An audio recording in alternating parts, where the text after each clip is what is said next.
weed became criminalized, and how marijuana is used in modern medicine.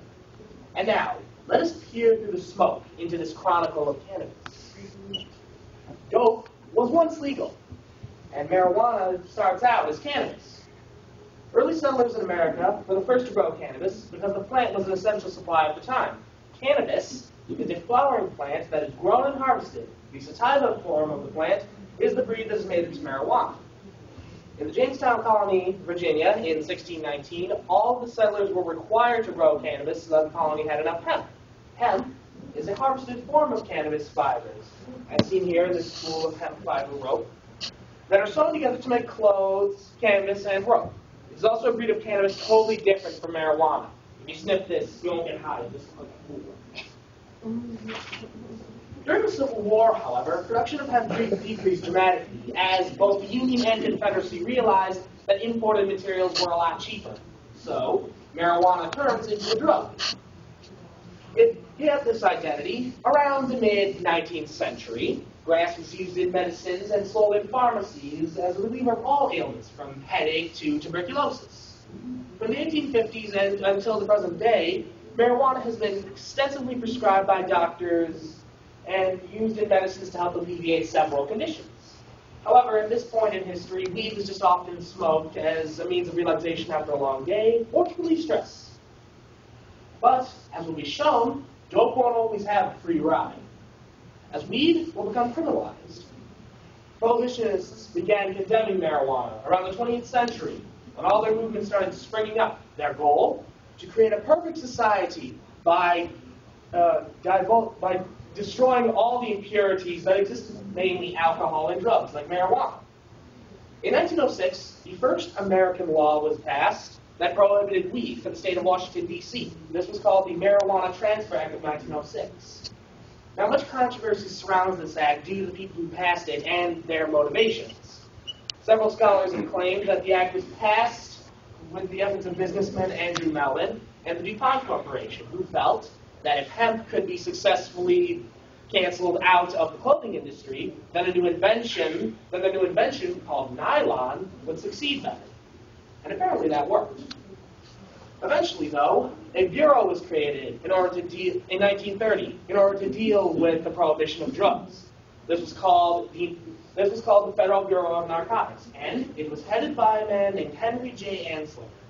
He was an avid prohibitionist and is today credited with the prohibition of all drugs, most notably marijuana. Anslinger used several sanctioned prohibition laws during the 1930s, as well as a huge media campaign that condemned any use of marijuana and other drugs, an example of which I will show right now. It's an old commercial from about 1936, and those of you who don't find it weird will find it excessively boring.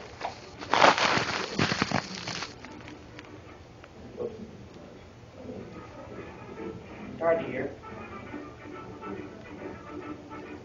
Excerpt.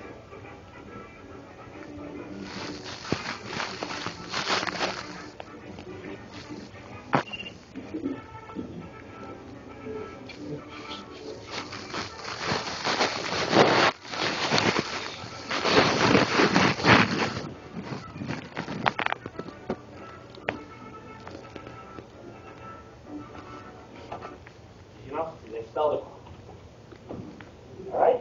Anslinger's efforts eventually paid off, and in 1937, the Marijuana Tax Act was passed, which essentially made any use and exchange of marijuana so heavily taxed that it was just made illegal.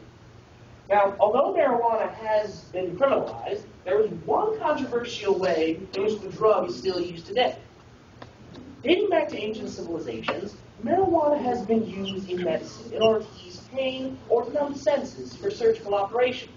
Officially in the United States from 1850 to 1942, marijuana was listed as an official pharmaceutical drug that could be brought with a prescription, such as this one, for just about any ailment.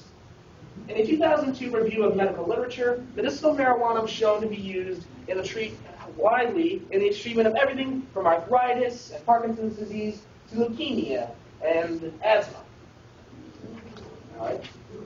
And I now hope that the class has been enlightened upon the subject of the legal history of dope, the criminalization of weed, and the use of marijuana in modern medicine. The only question now would be, what will be the fate of this dangerous dope, this controversial cannabis, and this mysterious marijuana in America? Should what some call God's gift to mankind be allowed free use, or should it remain illegal as it is? I have merely presented the facts about marijuana, and I just leave the class to form their own conclusions and opinions.